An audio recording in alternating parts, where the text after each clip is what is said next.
Hi everybody, it's Steven Tasler with Exit Realty, and this is Ask the Expert. Today we're here with Sherri Krueger, family law attorney with Krueger and Juelich.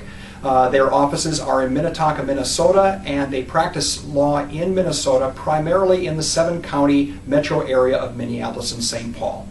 Now, Sherri, divorce is something that people don't generally want to talk about, but in today's society it's something that happens quite often. And divorce does impact home ownership.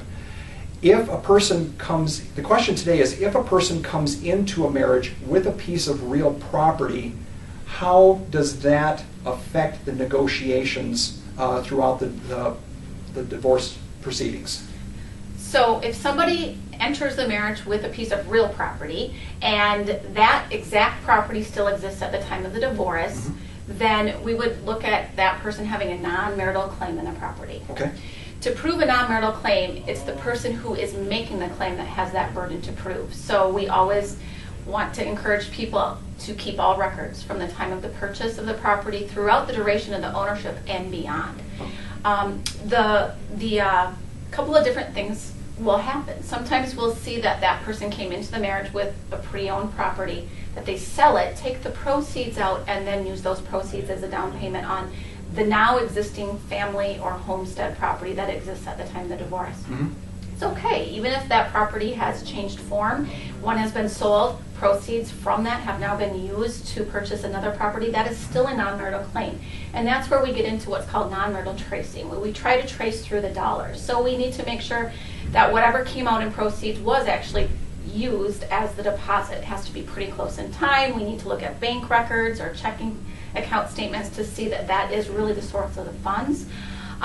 Ironically, we live in an age where we're seeing more and more people where both spouses prior to the marriage owned property, and both of them sold the old property, used proceeds to buy the existing current home. So before they were actually married, they both owned properties. They sold that to buy their own property. Correct. And again, that was they decided to move in together before the marriage, used and pooled their resources to buy that property.